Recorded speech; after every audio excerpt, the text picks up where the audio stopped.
tell us, where in the world are you watching from? Now, let's dive into today's story. Chapter 1. The Foundation. Dean Harrington had built his life on three principles: loyalty, protection, and precision. At 38, he carried himself with the quiet confidence of a man who had seen combat in two theaters and survived by being smarter, faster, and more ruthlessly determined than his enemies. His scarred hands, earned defusing IEDs in Afghanistan, now worked as a demolitions consultant for construction companies across Nevada. But those same hands had once been capable of taking apart more than just buildings. The house in Henderson was Dean's fortress, a modest two-story with reinforced security that most visitors assumed was simple paranoia. In reality, every camera, every motion sensor, every redundant lock system had been installed by a man who understood that threats could come from anywhere, at any time. His wife, Cassandra Morales, had seemed like the perfect partner when they met 5 years ago. Beautiful, charming, and from a prominent local family that owned several successful restaurants throughout Las Vegas. Her father, Ramon Mercado, was a respected businessman who had built his empire from nothing. Her mother, Beatriz Moyer, came from old Vegas money and brought social connections that opened doors for Ramon's expanding business. Dean's son from his first marriage, 12-year-old Nicholas Cooper Harrington, had been the light of his life since his ex-wife died in a car accident 4 years earlier. The boy was intelligent, curious, and had inherited Dean's mechanical aptitude along with his late mother's gentle nature. When Dean married Cassandra, he believed he was giving Nicholas the stable family environment every child deserved. That belief was about to be shattered in the most devastating way possible. The first warning sign came during a family dinner at the Mercado house 3 months ago. Nicholas had accidentally knocked over a glass of wine while reaching for bread, and Cassandra's reaction had been swift and disproportionate. She grabbed the boy's wrist hard enough to leave marks, hissing that he needed to learn some goddamn manners before he embarrassed the family again. Dean had intervened immediately, but what bothered him more than Cassandra's overreaction was the approving nods from her parents. Ramon had muttered something about discipline starting early, while Beatriz had suggested that some children need firmer handling. The second incident occurred a month later when Nicholas brought home a B+ on a math test instead of his usual A. Cassandra had confiscated his Nintendo Switch for 2 weeks and made him write, "I will not disappoint my family," 500 times. When Dean questioned the punishment severity, Cassandra had accused him of undermining her authority and threatened to reconsider whether this family arrangement was working. But it was the third incident, the one Dean hadn't witnessed directly, that would change everything. Nicholas had been staying with the Mercado family for the weekend, while Dean attended a conference in Denver.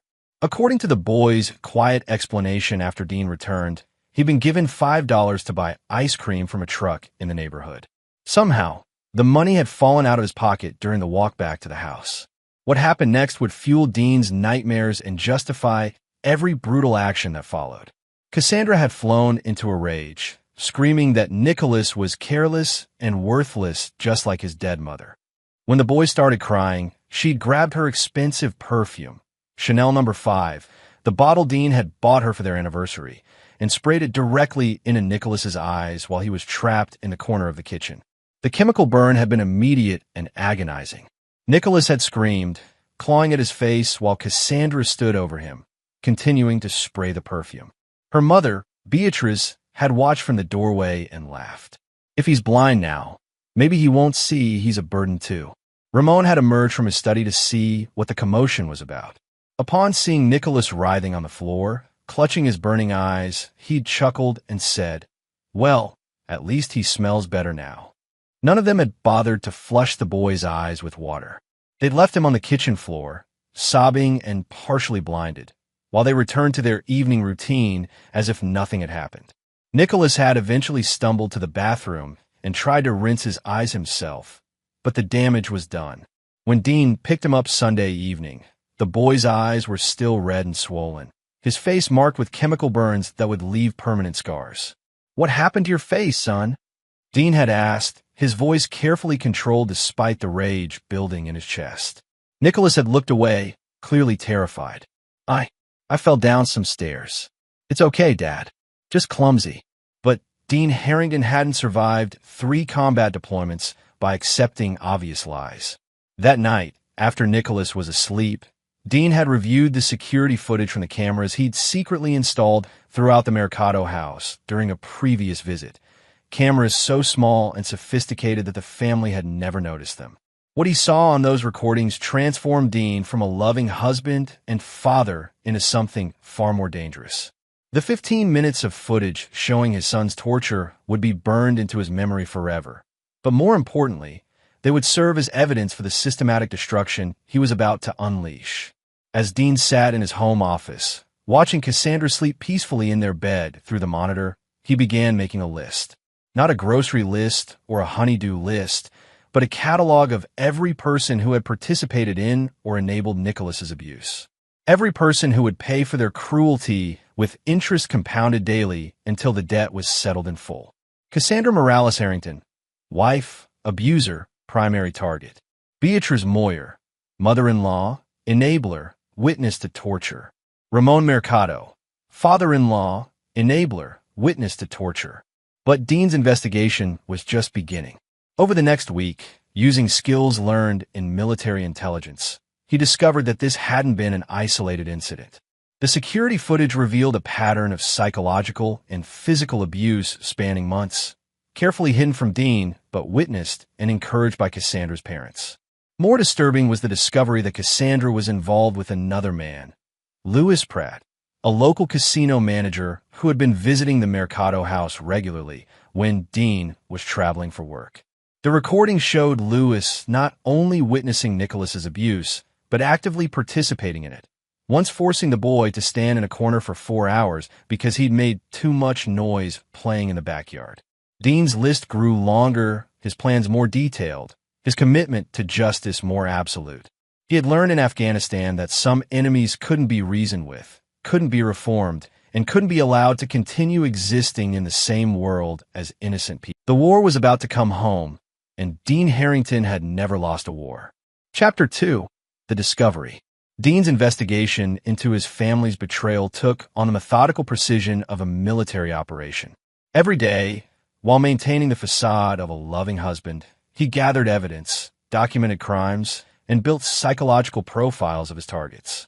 His home office became a command center, filled with printed photographs, financial records, and detailed timelines that would have impressed his old Army intelligence unit. The deeper he dug, the more horrifying the truth became. The security footage revealed that Cassandra's abuse of Nicholas wasn't limited to physical violence. She'd been systematically destroying the boy's self-esteem through psychological warfare that would have impressed professional interrogators. She'd been throwing away Nicholas's homework, then screaming at him for being too stupid to remember assignments. She'd been moving his belongings around the house, then punishing him for losing things and being irresponsible.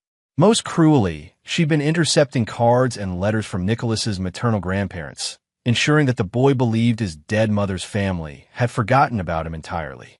The perfume incident had been the culmination of months of calculated torture, designed to break a 12-year-old's spirit completely.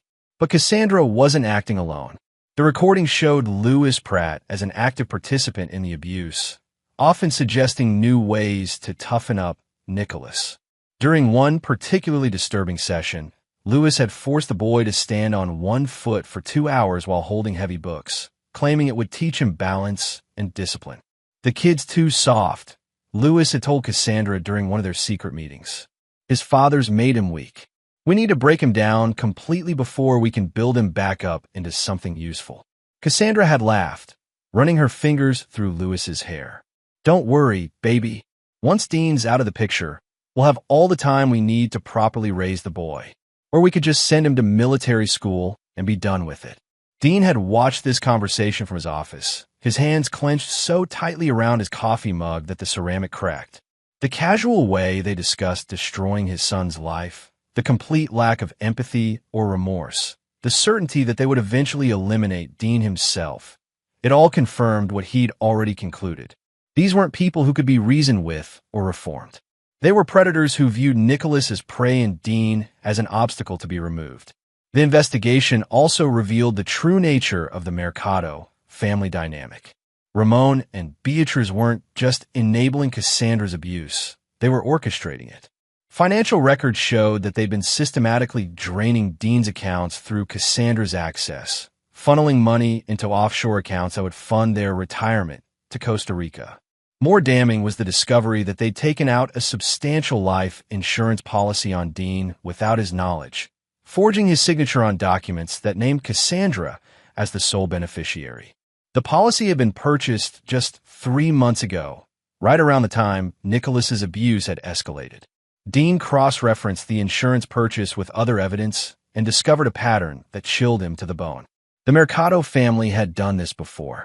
Beatriz's first husband had died in a tragic accident 15 years ago, leaving her a wealthy widow. Ramon's business partner had died in a robbery gone wrong 7 years ago, conveniently right before a major expansion that would have diluted Ramon's ownership stake. The perfume attack on Nicholas hadn't been an isolated incident of abuse. It had been a test. They were conditioning themselves to violence, building up to something far worse. The life insurance policy suggested that Dean himself was the ultimate target, with Nicholas either discarded or molded into a broken, obedient tool. But they had made one fatal miscalculation. They had underestimated who Dean Harrington really was beneath the facade of suburban domesticity. That evening, Dean attended a family dinner at the Mercado house, playing his role perfectly while studying his enemies with cold precision. Nicholas sat quietly beside him, still wearing sunglasses to hide the lasting damage to his eyes from the perfume attack. The boy had become withdrawn and fearful, jumping at sudden noises and flinching whenever Cassandra came near. "Nicholas looks much better," Beatriz commented with false concern. "Children heal so quickly from their little accidents." Dean smiled pleasantly. "Yes, they're remarkably resilient. Though I did have him checked by a specialist, just to be safe. Dr. Nathaniel Miller at the eye clinic downtown. He was quite interested in the, unusual nature of the chemical burns." The room went silent for a moment. Ramon cleared his throat. "Chemical burns? I thought you said he fell downstairs." "That's what Nicholas told me initially," Dean replied, his voice still pleasant but carrying undertones that made everyone except Nicholas unconsciously shift in their seats. But Dr. Miller explained that the pattern of injury was consistent with direct contact with aerosolized perfume. Very specific damage, apparently. Hard to mistake for anything else. Cassandra's fork clattered against her plate. "What are you implying, Dean?" Dean's smile widened, and for just a moment, the mask slipped enough to reveal something predatory underneath. "I'm not implying anything, sweetheart. I'm simply sharing what the medical professional told me." Dr. Miller was so intrigued that he documented everything thoroughly. For his research files, you understand. Lewis Pratt, who had been invited to dinner as a family friend, spoke up from across the table. "Maybe the kid got into Cassandra's perfume himself. Children do stupid things when they're unsupervised." Dean turned his attention to Lewis, and the casino manager immediately regretted speaking. "That's an interesting theory, Lewis. Though I can't imagine why Nicholas would spray expensive perfume directly into his own eyes. Can you think of any reason why a child would do that to himself?" The question hung in the air like a loaded weapon. Everyone at the table understood that they were no longer having a pleasant family dinner. They were being interrogated by someone who had already found all the answers. "People sometimes hurt themselves when they're crying out for attention," Beatriz suggested weakly. Dean nodded thoughtfully. "Another interesting theory, though that would suggest Nicholas has been feeling neglected or abused somehow. Has anyone noticed signs that he might be unhappy in our care?" Nicholas remained silent, but Dean saw the boy's hands trembling slightly. The courage it must have taken to endure months of torture without breaking completely filled Dean with both pride and rage. "Of course not," Ramon said quickly. "Nicholas is a wonderful boy. We all love him very much." "I'm sure you do," Dean agreed, "which is why I'm certain you'll all want to cooperate with the investigation." Cassandra's face went pale. "Investigation?" Dean's smile became genuinely warm for the first time all evening. "Oh yes, sweetheart. Dr. Miller was legally obligated to report suspected child abuse to the authorities. Detective Alfred Marquez will be conducting interviews with everyone who's had recent contact with Nicholas. Standard procedure, really. Nothing to worry about, if everyone's been telling the truth? The lie came easily, delivered with the casual confidence of a man who had spent years deceiving enemies in life-or-death situations.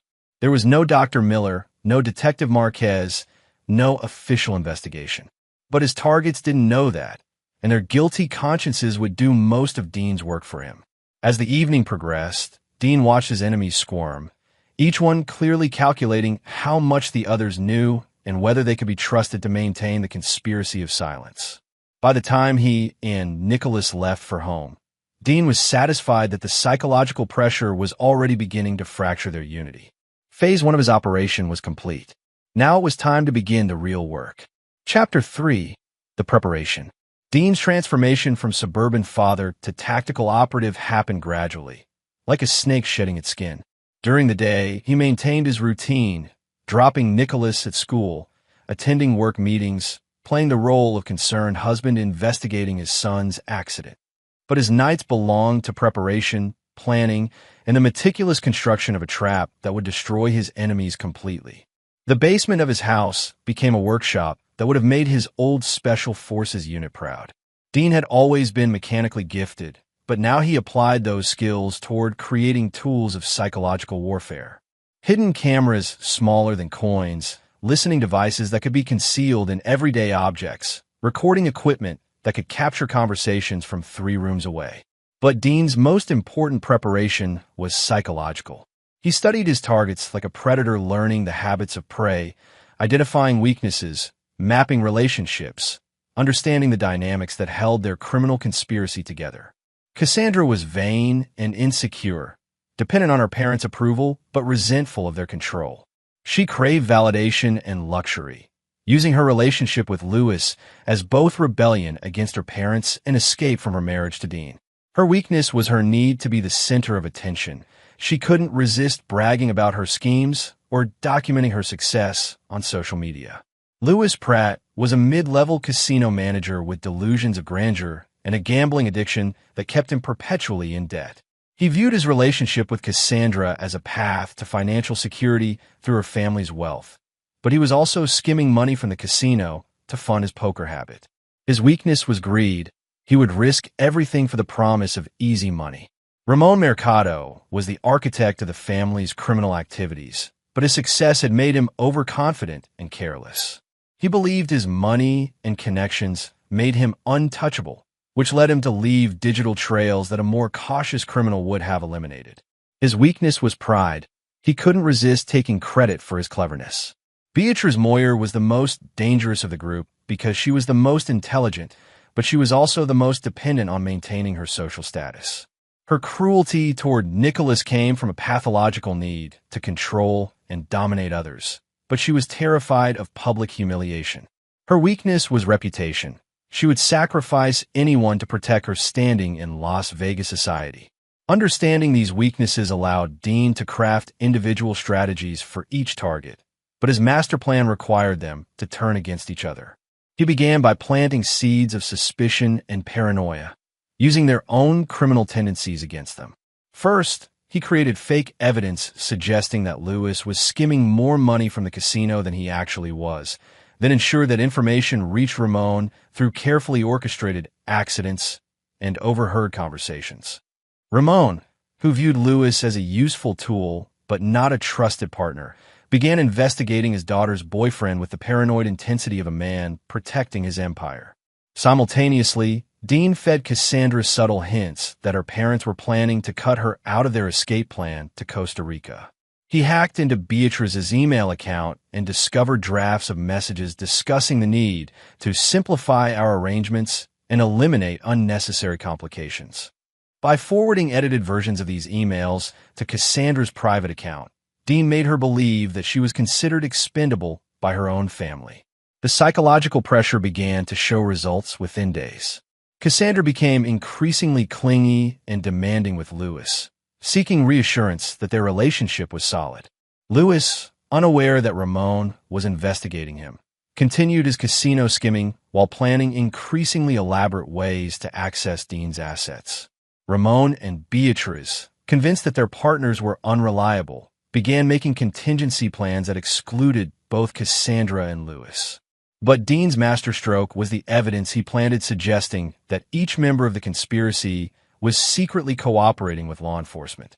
He created fake FBI files, fabricated wiretap transcripts, and forged immunity agreements that made it appear as though everyone was betraying everyone else to save themselves. The beauty of the plan was that none of it had to be true. It only had to be believable enough to trigger their guilty consciences and criminal paranoia. People who were genuinely innocent would have questioned the evidence or sought verification. But people who were genuinely guilty would see betrayal everywhere and react accordingly. The perfume attack on Nicholas became the catalyst that accelerated everything. Dean used the incident to justify installing security cameras throughout the house, ostensibly to protect his son from future accidents. In reality, the cameras allowed him to monitor Cassandra's increasing erratic behavior and record her conversations with Lewis about their plans to eliminate Dean. "He's becoming suspicious," Cassandra told Lewis during one late-night phone call that Dean recorded from 3 different angles. "The way he looks at me now, it's like he knows something. Maybe we should move up our timeline," Lewis suggested. "The insurance policy is active. All we need is the right kind of accident." "What about the boy?" Lewis's pause was telling. "Military school, like we discussed. Or maybe he could have an accident too. Kids are fragile." Dean listened to this conversation from his basement command center, his face expressionless as they casually discussed murdering both him and Nicholas. But inside, something final and irrevocable clicked into place. These weren't people who deserved mercy or second chances. They were cancer cells that needed to be cut out completely. The next morning, Dean began the final phase of his preparation. He emptied several bank accounts and converted the money to untraceable cryptocurrency. He created new identities for himself and Nicholas, complete with passports and documentation that would allow them to disappear completely if necessary. He established secure communication channels with contacts from his military days, men who understood that some problems couldn't be solved through legal channels. Most importantly, he began teaching Nicholas skills that no 12-year-old should need to know: how to recognize surveillance, how to send coded messages, how to disappear quickly if their safety was compromised. The boy was still traumatized from his abuse, but Dean's training gave him purpose and confidence that therapy alone couldn't provide. "Dad," Nicholas asked one evening as they practiced lock-picking in the basement, "are we going to hurt the people who hurt me?" Dean looked at his son, scarred, damaged, but still trusting him completely, and made a decision that would define both their futures. "Yes, son.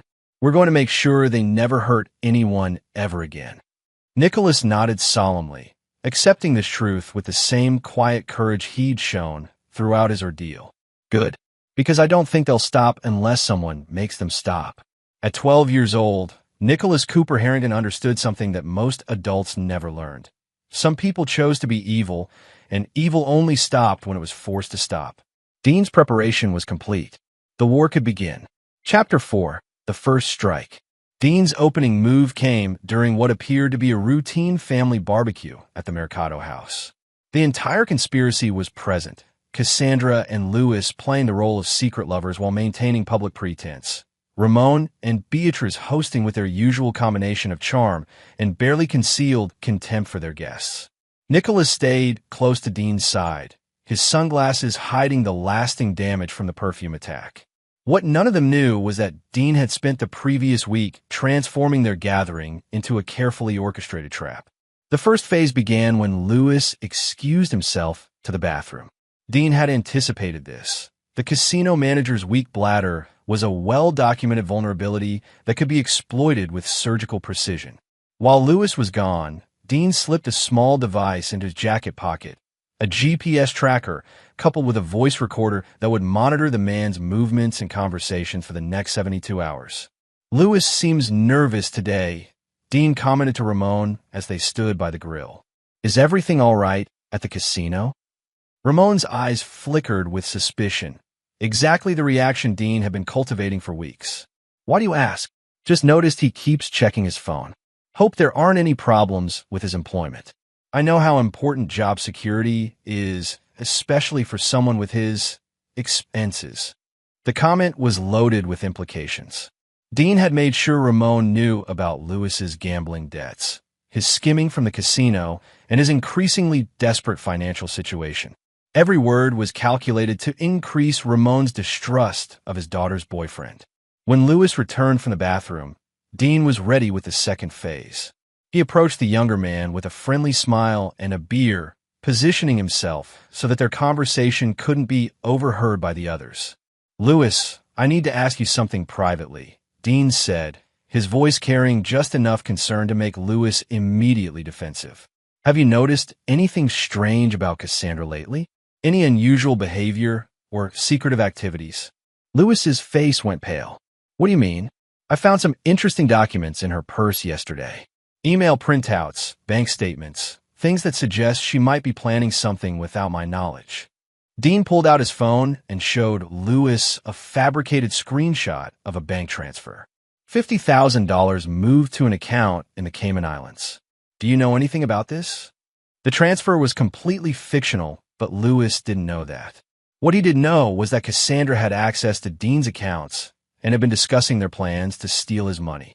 Seeing evidence that she was already moving assets without including him triggered every paranoid instinct Lewis possessed. I don't know anything about that," Lewis stammered. Dean nodded sympathetically. "I was hoping you'd say that, because if Cassandra is planning to disappear with my money, I'd hate to think you were involved. That would be conspiracy to commit theft, fraud, potentially even attempted murder, given the life insurance situation." Lewis's face went from pale to gray. "Life insurance? You didn't know about the policy she took out on me? $3 million, with her as the sole beneficiary. Purchased right around the time Nicholas started having his accidents." Dean's voice remained conversational, but his eyes never left Lewis's face. "I'm sure it's just a coincidence, but the timing is interesting." The implication hung between them like a loaded gun. Lewis realized that he'd been played by Cassandra and her family, used as a tool in a scheme that could destroy his life completely. But what he didn't realize was that Dean was playing him too, feeding him just enough truth to make the lies believable. "What are you going to do?" Lewis whispered. Dean smiled, and Lewis saw something in that expression that made him want to run. "I'm going to protect my son and myself. The question is, are you going to help me, or are you going to go down with them?" The offer of alliance was irresistible to a man who suddenly realized he was expendable to his supposed partners. Dean had calculated Lewis's response perfectly. Greed and self-preservation would override any loyalty to Cassandra. "What do you want me to do?" "Keep acting normal. Don't let them know we've talked. But start documenting everything, conversations, plans, any evidence of their intentions toward Nicholas or me. I'll need proof of their criminal conspiracy if I'm going to protect myself legally." Lewis nodded eagerly, not realizing that he was agreeing to incriminate himself and his co-conspirators. Dean had just recruited his enemy as an unwitting agent, turning Lewis's survival instincts into a weapon against the entire group. The third phase began when Dean rejoined the family gathering. He made a point of being especially affectionate with Cassandra, praising her cooking and thanking her parents for their wonderful support during Nicholas's recovery. But his performance was designed to achieve specific psychological effects. "I've been thinking," Dean announced to the group as they sat around the patio table. "Nicholas has been through such a traumatic experience with his accident. Maybe we should plan a special family vacation to help him recover. Somewhere tropical, maybe Costa Rica." The reaction was immediate and telling. Ramon choked on his beer, Beatrice's fork clattered against her plate, and Cassandra's face went white. Their planned escape destination had just been suggested as a family vacation, which could only mean one thing. Dean knew about their plans. "Costa Rica?" Beatrice managed to ask. "It's supposed to be beautiful this time of year," Dean continued cheerfully. "Perfect for a family looking to start over, maybe even relocate permanently if they found the right opportunity." The words were chosen with surgical precision. Every member of the conspiracy was now wondering how much Dean knew and whether their communications had been compromised. The paranoia that Dean had been cultivating for weeks exploded into full-blown panic. "That sounds expensive," Ramon said carefully. Dean's smile widened. "Oh, don't worry about the cost. I've been moving some investments around, liquidating assets. I want to make sure our family has everything we need for whatever the future brings." The implication was clear. Dean was also moving money offshore, which meant he either knew about their plans and was trying to beat them to it, or he was planning something of his own that required liquid assets. Either possibility terrified them. As the evening wound down, Dean made sure to hug each member of the conspiracy warmly, whispering private comments that increased their individual paranoia.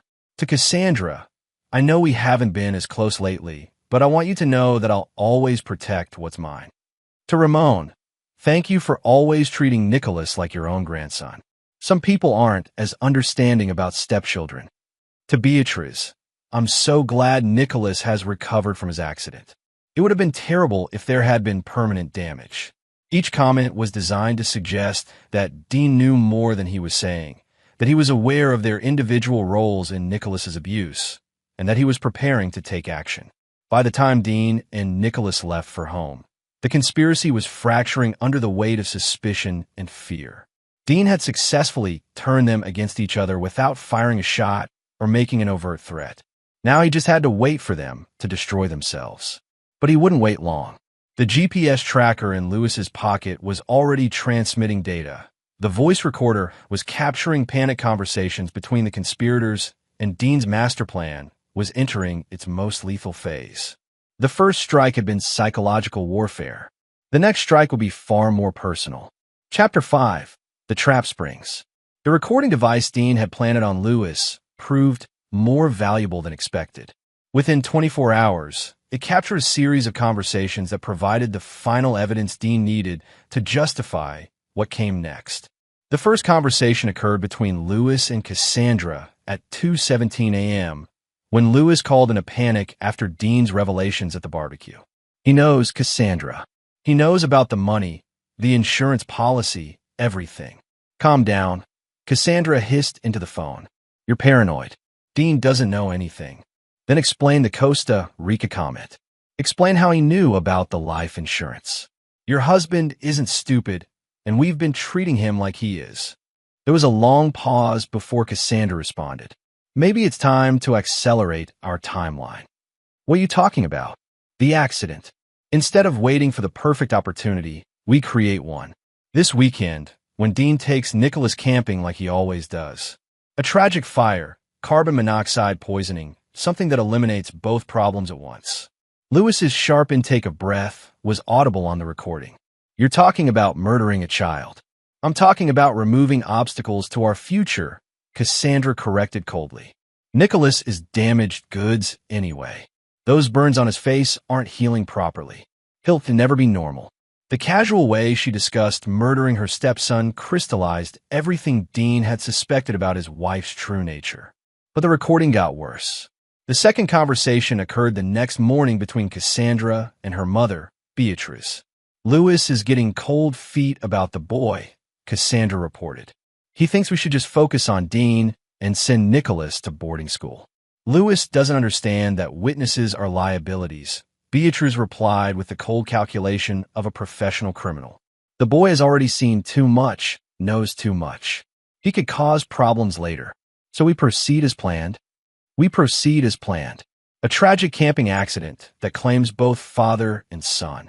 Very sad, but these things happen. The insurance money will ease our grief considerably. The third and most damning conversation occurred between Ramon and an unknown male voice that evening. "The arrangements are in place," the stranger said. "Carbon monoxide canisters, delayed release mechanism, remote detonation if necessary. It will look like a faulty camp stove. Very common cause of camping fatalities. And there won't be any evidence linking back to us. None. The equipment will be completely destroyed in the explosion. Your son-in-law and his boy will just be another tragic statistic." Dean listened to these recordings in his basement command center, his face expressionless as his family calmly planned his murder and that of his son. The evidence was now incontrovertible. They weren't just abusive opportunists. They were calculating killers who viewed Nicholas as nothing more than a witness to be eliminated. The camping trip they referenced was real. Dean took Nicholas into the mountains every few months, partly for bonding time, but mostly to maintain skills that his military background demanded. The isolated campsite they used was accessible only by hiking trail, with no cell phone coverage and no witnesses for miles in any direction. It would be the perfect place for an accident, but Dean had no intention of being a victim. Instead, he was going to turn their murder plot into the instrument of their own destruction. That evening, Dean sat Nicholas down for a conversation that no father should ever have to have with his 12-year-old son. "Nicholas, I need to tell you something very serious. The people who hurt you are planning to hurt us both permanently. Do you understand what that means?" Nicholas nodded solemnly. Despite his age, the boy had seen enough evil to understand that some threats were existential. "They want to kill us." "Yes. And tomorrow night, when we go camping, they're going to try. But we're not going to let that happen." Dean pulled out a detailed topographical map of the camping area, marked with positions, escape routes, and tactical considerations that would have impressed his old Special Forces unit. "Here's what we're going to do." The next evening, Dean and Nicholas loaded their camping gear into the truck and drove toward the mountains, just like they had a dozen times before. But this time, their packs contained more than sleeping bags and trail mix. Dean had equipped them both with night vision goggles, encrypted communications devices, and emergency supplies that could sustain them for a week in the wilderness. More importantly, Dean had spent the afternoon rigging the campsite with his own surprises, motion sensors, hidden cameras, and several devices that would turn the hunters into the hunted. They arrived at the trailhead at sunset and hiked the 3 miles to their usual camping spot, a clearing beside a small stream that provided water and concealment. Dean set up their tent exactly where he always did, but he and Nicholas wouldn't be sleeping in it. Instead, they established a secondary position 200 meters away, hidden in dense undergrowth with clear sight lines to the campsite. From this concealed position, they could monitor anyone who approached their sleeping location. The attack came at 3:17 a.m., just as Dean had predicted. 3 men in dark clothing approached the campsite with military precision, carrying equipment that included the carbon monoxide canisters Ramon had arranged. They moved like professionals, confirming Dean's suspicion that the Mercado family had hired actual killers rather than attempt the murders themselves.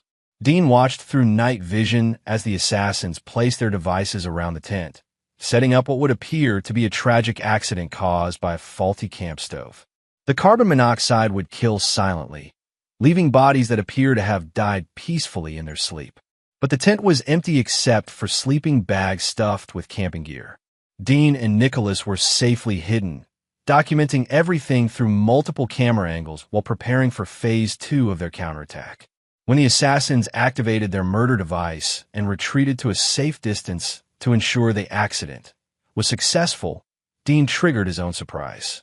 The campsite exploded in a brilliant flash of light and sound as his flashbang grenades detonated simultaneously, disorienting the killers and temporarily blinding them.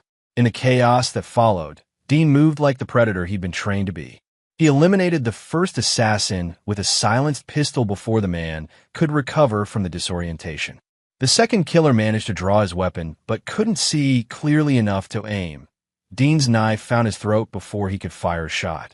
The third assassin proved more resilient, managing to take cover behind a tree while calling for backup on his radio. But Dean had anticipated this contingency.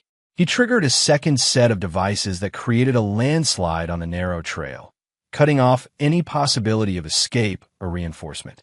"Drop your weapon and put your hands where I can see them," Dean called out, his voice carrying the authority of someone who had given similar commands in combat zones. The assassin responded by firing blindly in Dean's direction, which was exactly the response Dean had hoped for. Return fire was now justified by any legal standard. Dean's single shot took the man's center mass, dropping him instantly. In less than 10 minutes, 3 professional killers had been neutralized with surgical precision, leaving Dean and Nicholas unharmed and in possession of evidence that would destroy the conspiracy completely. But Dean wasn't finished. The real punishment was just beginning. Using the assassin's own radio equipment, Dean contacted Ramon directly. The terror in his father-in-law's voice when he realized the murder plot had failed was almost satisfying enough to end the operation immediately. "This is Dean. He said calmly into the radio. Your boys won't be coming home. The silence lasted nearly 30 seconds before Ramon found his voice. I don't know what you're talking about. Of course you don't, Dean agreed. Just like you don't know anything about carbon monoxide canisters, life insurance policies, or spraying perfume in children's eyes. But here's what you do know, Ramon. I'm coming home now, and I'm bringing evidence that will put your entire family in prison for the rest of your lives. Dean ended the transmission and began preparing for the final phase of his operation. The camping trip had been a trap, but not for him. Now it was time to spring the larger trap he'd been building for months. By morning, Ramon Mercado, Beatriz Moyer, Cassandra Morales Harrington, and Louis Pratt would understand what it meant to declare war on Dean Harrington. They would also understand why he never lost. Chapter 6. The Reckoning begins. Dean and Nicholas returned from their camping trip at dawn, their truck pulling into the driveway of a house that would soon become a battleground. The three dead assassins remained in the mountains, their bodies positioned to suggest a violent confrontation between rival criminal organizations. Dean's military training had taught him that sometimes the best cover story was the one that law enforcement wanted to believe. But the physical cleanup was secondary to the psychological warfare Dean was about to unleash.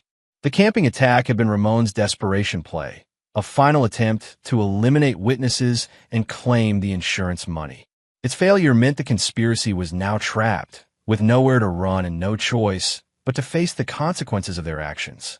Dean's first stop was the bank, where he withdrew the remaining funds from all accounts that Cassandra could access. The financial rug was now pulled out from under the conspiracy, eliminating their ability to hire additional killers or fund an escape to Costa Rica. His second stop was the office of Detective Alfred Marquez, a real police detective this time, not the fictional one Dean had invented to psychological pressure his enemies. Marquez was a 30-year veteran who specialized in domestic violence cases, and Dean's evidence package was about to make him very interested in the Mercado family.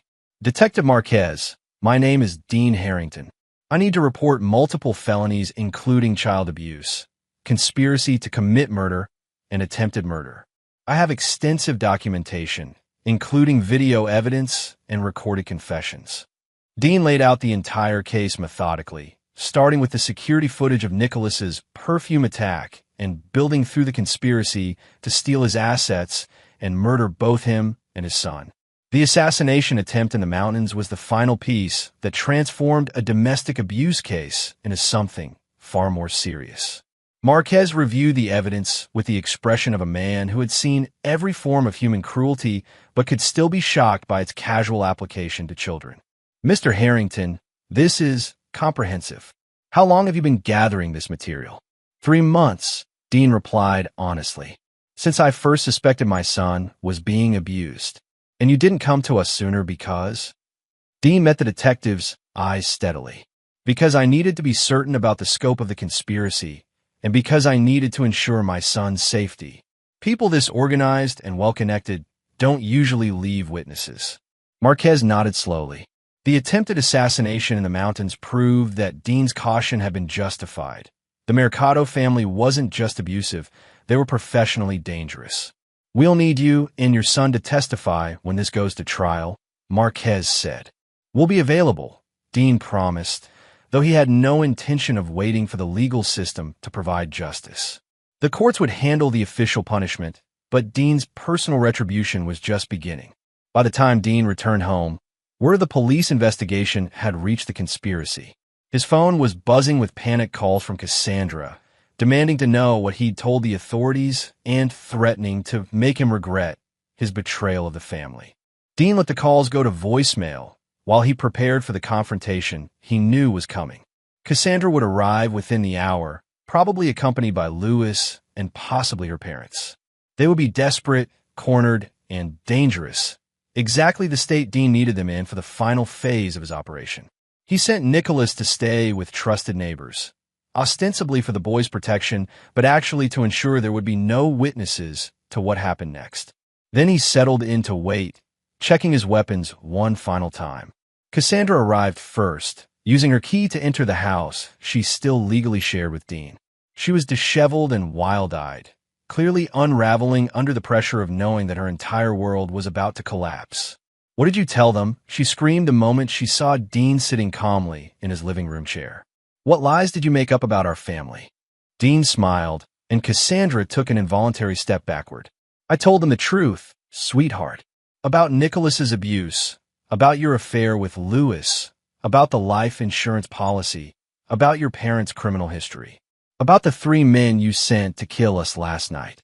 "You can't prove anything," Cassandra said, but her voice lacked conviction. Dean pulled out his tablet and played a clip from the security footage. Cassandra spraying perfume directly into Nicholas's eyes while her mother laughed in the background. The sound of his son's screams filled the room, and Cassandra's face went white. "I can prove everything," Dean said quietly. "Every act of abuse, every criminal conspiracy, every murder plot. The only question now is whether you want to face the consequences with dignity or whether you want to make this harder on yourself." Lewis arrived 10 minutes later, followed shortly by Ramon and Beatrice. The entire conspiracy was now gathered in Dean's living room, facing the man they had underestimated so catastrophically. The terror in their eyes was everything Dean had hoped for, but it was just the beginning. "The police have everything," Dean informed them conversationally. "Videos, audio recordings, financial records, testimony from the surviving assassin you hired." "There were no survivors," Ramon interrupted, then immediately realized his mistake. Dean's smile widened. "Interesting that you would know that, Ramon. Almost like you were in communication with them during the operation." The trap was perfect. Ramon had just confessed to knowledge of the assassination attempt on recording equipment that Dean had hidden throughout the house. Every word they spoke was being documented for future use. "What do you want?" Beatrice asked, her composure finally cracking. "Money? We can pay you whatever." "I don't want your money," Dean interrupted.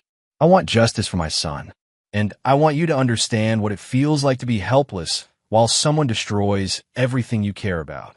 He pulled out a small remote control and pressed a button. Throughout the house, screens activated, showing live feeds from security cameras positioned throughout the Mercado family properties. Their restaurants, their homes, their business offices, all under surveillance, all compromised. "This is what the next phase looks like," Dean explained. "Your businesses will fail when evidence of health code violations, tax evasion, and money laundering reaches the appropriate authorities. Your homes will be seized when the IRS discovers unreported income and offshore accounts. Your social standing will collapse when your criminal activities become public knowledge." He pressed another button, and the screens showed federal agents already moving into position around their properties. Dean had spent months building cases against them with multiple law enforcement agencies, creating a coordinated takedown that would destroy every aspect of their lives simultaneously. "You can't do this," Lewis whispered. "We have rights." "You forfeited your rights when you torture a child," Dean replied. "When you planned to murder him to cover up your crimes. When you hired killers to eliminate witnesses." The screen showed the first arrests beginning. Ramon's restaurant manager led away in handcuffs, Beatrice's accountant detained for questioning, Lewis's casino superiors reviewing evidence of embezzlement that Dean had fabricated, but that would take months to disprove. "This is just the beginning," Dean continued. "By tomorrow, your entire criminal enterprise will be dismantled. Your assets will be frozen, your associates will be arrested, and your futures will consist of prison cells and bankruptcy courts."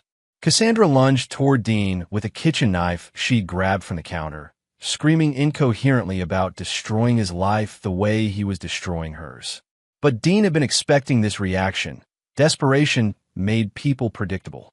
He disarmed her easily, using techniques learned in close-quarters combat training. Cassandra found herself on the floor, the knife across the room, staring up at a man who could have killed her effortlessly but had chosen not to. "The difference between us," Dean said as sirens approached in the distance, "is that I protect children. You torture them." The police arrived to find the entire conspiracy in Dean's living room, surrounded by evidence of their crimes and confessing their guilt through panicked arguments with each other.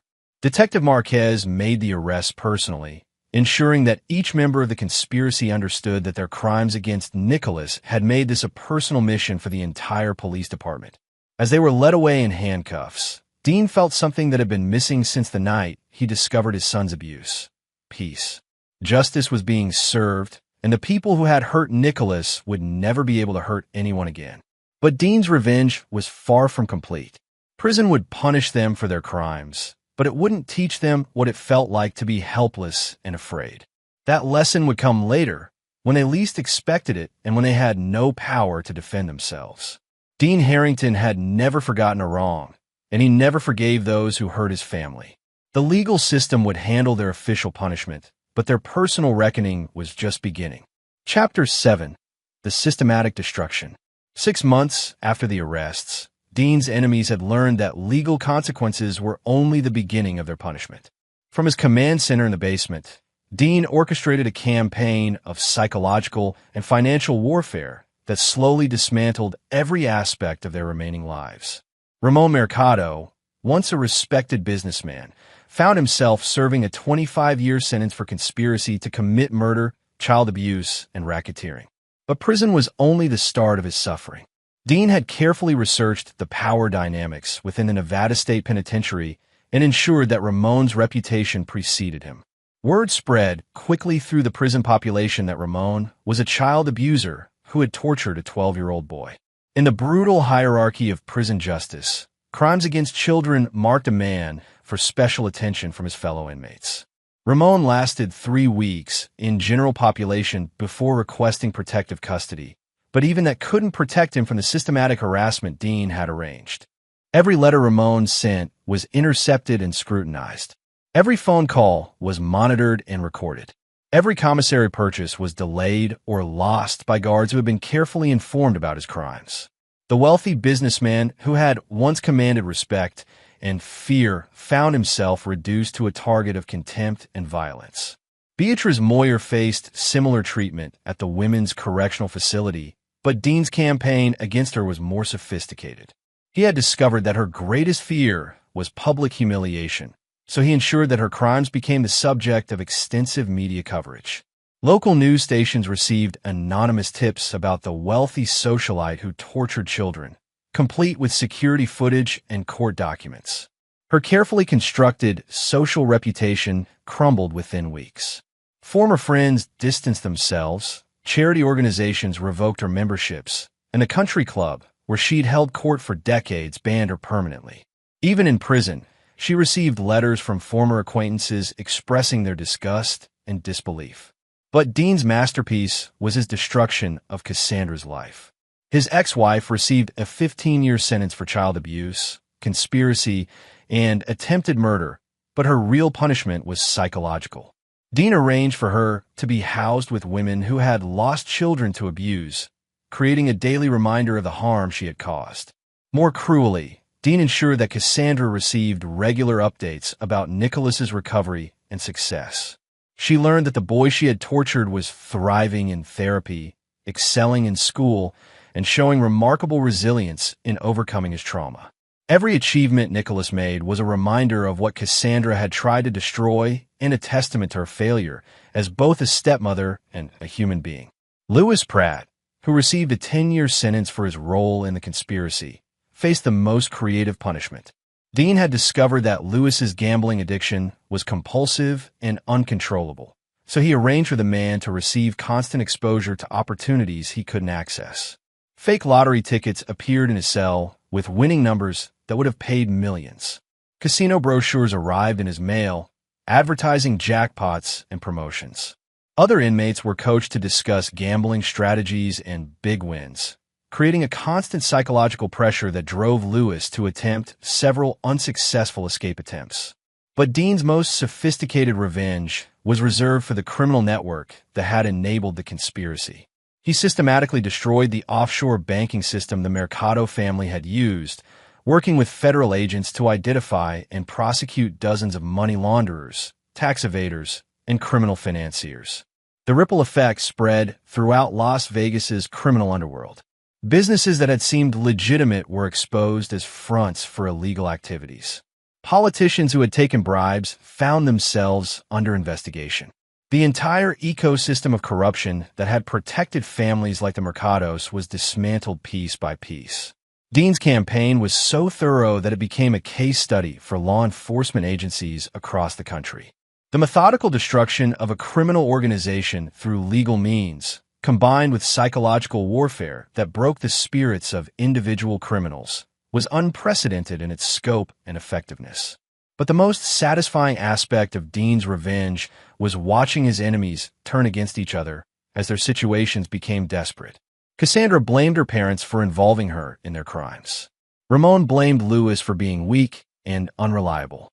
Beatrice blamed everyone except herself, maintaining her delusions of innocence, even as evidence of her cruelty was broadcast on national television.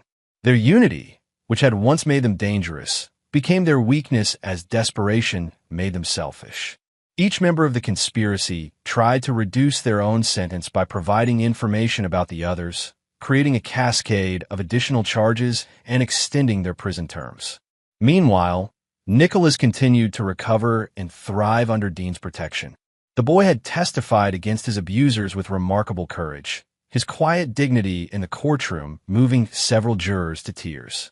The scars on his face from the perfume attack would fade with time, but the inner strength he had developed would last forever. "Dad," Nicholas said one evening as they worked together in Dean's rebuilt garage, "do you think they understand now why what they did was wrong?" Dean considered the question carefully. Through his monitoring of their prison communications, he knew that his enemies were consumed with self-pity and rage rather than genuine remorse. They understood that they were being punished, but they still didn't accept responsibility for their crimes. "Understanding and accepting are different things," Dean replied. "They understand that their actions had consequences. Whether they accept that those consequences were deserved is between them and their consciences." Nicholas nodded thoughtfully. At 13, he was beginning to understand the complexities of justice and human nature. "Will you keep watching them?" "For as long as it takes," Dean promised. "Some people need constant supervision to ensure they don't hurt others.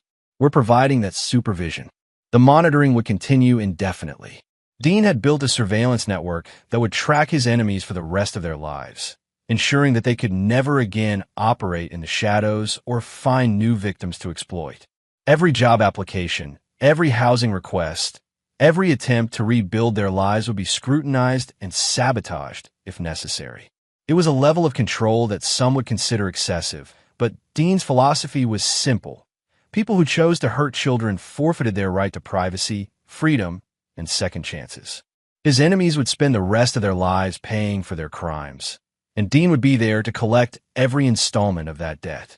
The systematic destruction was complete, but Dean's revenge was not finished. The final phase would be the most personal and the most permanent. Chapter 8: The Final Judgment. 2 years after the trials, Dean received notification that Cassandra was eligible for parole. Her sentence had been reduced for good behavior and cooperation with ongoing investigations, a development that Dean had anticipated and prepared for extensively. The parole hearing was scheduled for a Thursday morning in Carson City, and Dean made sure to attend as the victim's guardian and primary witness. He brought Nicholas, now 14 and remarkably composed for someone who had endured such trauma at a young age. Cassandra looked older, worn down by prison life and the psychological pressure Dean had maintained throughout her incarceration. Her hair was graying, her face lined with stress, and her once confident demeanor had been replaced by nervous anxiety. The parole board consisted of 5 members who had reviewed extensive files on Cassandra's crimes and her behavior in prison.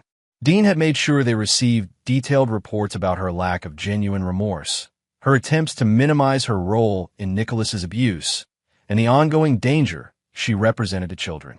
"Ms. Morales," the board chairman began, "you've served 2 years of a 15-year sentence for child abuse, conspiracy to commit murder, and attempted murder. Your application for parole claims that you've been rehabilitated and pose no further threat to society. Would you like to address the board?"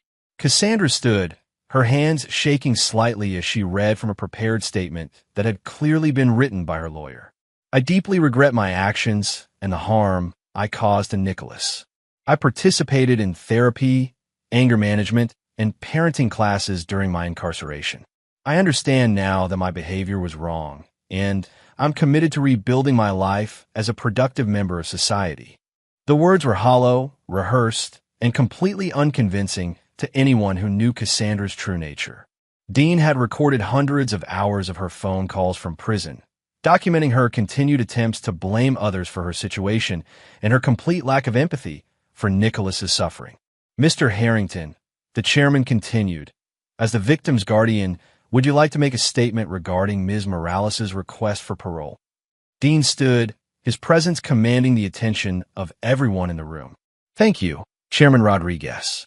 I have several concerns about releasing Ms. Morales at this time. He pulled out a thick folder containing transcripts of Cassandra's recorded conversations, psychological evaluations that revealed her ongoing narcissistic tendencies, and evidence of her attempts to contact Nicholas through intermediaries despite court orders prohibiting such contact. Ms. Morales has demonstrated a pattern of manipulative behavior throughout her incarceration, Dean continued. She has attempted to circumvent no-contact orders, has shown no genuine remorse for her crimes, and continues to view herself as a victim rather than a perpetrator. He played a recording of Cassandra's most recent phone conversation, in which she described Nicholas as that little brat who ruined my life and expressed her intention to make them all pay once she was released. The effect on the parole board was immediate. The recorded evidence of Cassandra's ongoing hostility toward her victim and her lack of rehabilitation was damning. Her lawyer's face went pale as he realized that his client had been recorded admitting to continued criminal intent. Furthermore, Dean continued, Ms. Morales remains part of a criminal organization that specifically targeted children for abuse. Her parents, Ramon Mercado and Beatriz Moyer, are serving lengthy sentences for their roles in this conspiracy. Her former accomplice, Louis Pratt, has also shown no signs of genuine rehabilitation. Dean presented evidence that the conspiracy was still active even from prison, with the various members communicating through coded messages and attempting to coordinate their eventual revenge against Dean and Nicholas. The safety of my son must be the primary consideration in this decision, Dean concluded. Ms. Morales has demonstrated that she remains a clear and present danger to Nicholas specifically and to children generally. I respectfully request that her parole be denied and that she serve her full sentence. Nicholas then stood to address the board, his quiet dignity and obvious trauma creating a powerful contrast to Cassandra's hollow claims of rehabilitation. I still have nightmares about what she did to me, Nicholas said simply. The scars on my face will fade, but the memory of her spraying perfume in my eyes while her mother laughed will never go away. I don't think she's sorry for what she did. I think she's only sorry she got caught. The parole board deliberated for less than 30 minutes before returning with their decision. Cassandra's request for early release was denied unanimously, with the recommendation that she not be eligible for another parole hearing for at least 5 years. Cassandra's reaction was immediate and violent. She screamed at Dean across the courtroom, calling him a liar and a manipulator, threatening to destroy him and Nicholas when she eventually gained her freedom. Her outburst was recorded by court stenographers and added to her file as evidence of continued instability and dangerousness. As she was led away in handcuffs, Dean felt a profound sense of satisfaction. The legal system had worked exactly as he had planned, ensuring that his enemies would remain in prison for years to come. But the parole hearing was only the beginning of the final phase. Dean had spent 2 years preparing for Cassandra's eventual release, whenever it might occur, and his preparations went far beyond legal proceedings. That evening, Dean met with a group of men who shared his background in military special operations. They were now private security contractors, but they remembered their oath to protect the innocent and had volunteered their services for a unique long-term assignment. Cassandra Morales will eventually be released, Dean told the group. When that happens, she'll attempt to locate and harm my son. I need to ensure that she's under constant surveillance from the moment she leaves prison until she violates her parole conditions or commits a crime that puts her back inside permanently. The contractors nodded their understanding. They had all seen what criminals like Cassandra were capable of, and they shared Dean's philosophy that some threats required permanent monitoring. What about the others? Asked Dale Santana, a former Marine sniper who specialized in long-range surveillance. Ramon and Beatriz will serve at least 20 years, Dean replied. Louis might get out in 8 with good behavior. All of them will require monitoring, but Cassandra is the primary threat. The surveillance network Dean established was comprehensive and invisible. When his enemies were eventually released, they would find themselves living in a world where every move was watched, every communication monitored, and every attempt to harm innocent people immediately countered. It was a form of justice that the legal system couldn't provide, permanent, personal, and perfectly tailored to the specific threat each criminal represented. Dean's revenge was nearly complete, but he understood that true justice required vigilance for as long as his enemies drew breath. They had chosen to wage war against his family, and Dean would ensure that war continued until every threat was permanently neutralized. Some people deserved second chances. Others deserved constant supervision to ensure they never got the opportunity to hurt anyone again. Chapter 9. The Eternal Watch. 5 years later, Dean Harrington stood in the backyard of his new home, watching 18-year-old Nicholas graduate from high school as valedictorian. The scars on the young man's face had faded to thin white lines, barely visible unless someone looked closely. More importantly, the psychological scars had healed through years of therapy, love, and the absolute security that came from knowing his father would never let anyone hurt him again. Nicholas had grown into a remarkable young man, intelligent, compassionate, and possessed of an inner strength that impressed everyone who met him.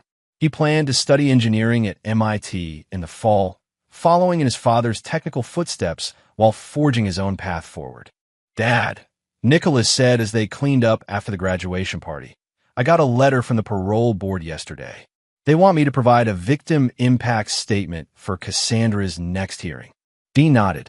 He'd received the same notification and had already begun preparing his response. "What do you want to tell them?" Nicholas considered the question carefully, displaying the thoughtful nature that had served him well throughout his recovery. "I want to tell them that I'm not afraid of her anymore, that I've built a good life despite what she did to me. But I also want them to know that she's still dangerous to other children." "That's exactly what you should tell them," Dean agreed. What neither of them mentioned, but both understood, was that Cassandra's parole status was irrelevant to their actual security. Dean's surveillance network had evolved over 5 years into something that would have impressed intelligence agencies. Every member of the original conspiracy remained under constant observation, their communications monitored, their movements tracked, their associates investigated. Ramon Mercado had died in prison the previous year, killed by fellow inmates who had finally grown tired of his arrogance and entitlement. Dean had received notification of the death with cold satisfaction, one threat permanently eliminated. Beatrice Moyer remained in prison, her health declining rapidly as the stress of incarceration and social disgrace took its toll. Her projected release date was still 15 years away, assuming she survived that long. Louis Pratt had been released on parole 8 months ago, but Dean's monitoring had immediately detected his return to gambling and criminal activity. Anonymous tips to his parole officer had resulted in Louis being returned to prison within weeks, his parole revoked, and his sentence extended. Cassandra remained the primary threat, though her psychological profile suggested that years of imprisonment had broken her spirit more thoroughly than Dean had originally hoped. His recorded surveillance of her phone calls revealed a woman consumed with bitterness and rage, but lacking the energy or resources to act on her violent fantasies. Still, Dean maintained his vigilance. Some threats diminished with time, but others merely waited for the right opportunity to resurface. That evening, Dean received encrypted communication from Dale Santana, who is currently stationed near the women's correctional facility where Cassandra was serving her sentence. Target attempted to establish contact with known gang members. The message read, "Intercepted communications that suggest she's trying to arrange post-release assistance with locating your son. Recommend immediate intervention." Dean smiled grimly. Even after 5 years, Cassandra was still plotting revenge against Nicholas. Her inability to accept responsibility for her crimes and move forward with her life had made her predictable, and predictable enemies were vulnerable enemies. Within hours, prison authorities received anonymous tips about Cassandra's gang communications, supported by recorded evidence that Dean's surveillance team had gathered. Her parole eligibility was revoked, additional charges were filed, and her sentence was extended by another 10 years. The communication network she had tried to establish was systematically dismantled, with several gang members facing their own criminal charges for conspiracy and racketeering. Cassandra found herself in solitary confinement, her remaining connections to the outside world severed completely. Problem solved, Dean reported to Nicholas over dinner. Cassandra won't be eligible for parole again until she's 65, and her health record suggests she's unlikely to survive that long in prison. Nicholas nodded thoughtfully. Do you think she'll ever understand what she did wrong? Dean considered the question seriously. Through 5 years of surveillance, he had watched Cassandra's mental state deteriorate steadily. She remained consumed with self-pity and rage, unable to process the reality that her crimes had consequences or that her victims deserve justice. Some people are incapable of genuine remorse, Dean replied. They can learn to fear consequences, but they can't learn to feel empathy for their victims. Cassandra is one of those people. Then the monitoring will continue forever? Until the threat is permanently eliminated, yes. Nicholas accepted this reality with the same quiet courage he had shown throughout his ordeal. He understood that some forms of evil required eternal vigilance, and that his father's protection came with the price of constant awareness. As Nicholas prepared to leave for college, Dean reflected on the completeness of his victory. The conspiracy that had tortured his son was destroyed, its members dead, imprisoned, or broken beyond repair. The criminal network that had enabled their crimes was dismantled. The legal system had provided official justice, while Dean's personal campaign had provided personal satisfaction. Most importantly, Nicholas had not merely survived his trauma. He had thrived despite it, becoming a young man of remarkable character and achievement. The abusers who had tried to break him had only made him stronger. Dean's phone buzzed with another encrypted message, this one from a contact at MIT. Security arrangements confirmed. Target will be under discreet surveillance throughout his college years. Any attempts at contact or harassment will be immediately countered. The protective network would follow Nicholas to college and beyond, ensuring that he could live freely while remaining safe from any residual threats. Dean's revenge had evolved into something more sophisticated than simple punishment. It had become a comprehensive system for protecting the innocent while monitoring the guilty. That night, as Dean reviewed the latest surveillance reports from his basement command center, he felt the deep satisfaction that came from a mission accomplished. His enemies were defeated, his son was safe, and justice had been served with mathematical precision. Some fathers taught their children about forgiveness and second chances. Dean had taught Nicholas about loyalty, protection, and the reality that some people choose to be evil and must be treated accordingly. It was a harsh lesson, but it was an honest one. In a world where predators targeted the innocent, survival sometimes required becoming a predator yourself, one dedicated to hunting those who hunted others. Dean Harrington had never forgotten a wrong, never forgiven those who hurt his family, and never stopped protecting what mattered most. The war that began with perfume sprayed in a child's eyes had ended with the complete destruction of everyone who had participated in that cruelty.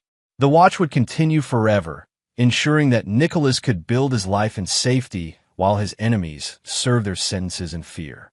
It was justice, perfectly balanced and eternally maintained. And there you have it. Another story comes to an end. What did you think? I'd love to hear your thoughts in the comments below. If you enjoy this story, consider joining our community by subscribing. It means the world to us. For more stories like this one, check out the recommended videos on screen. And I'll see you there.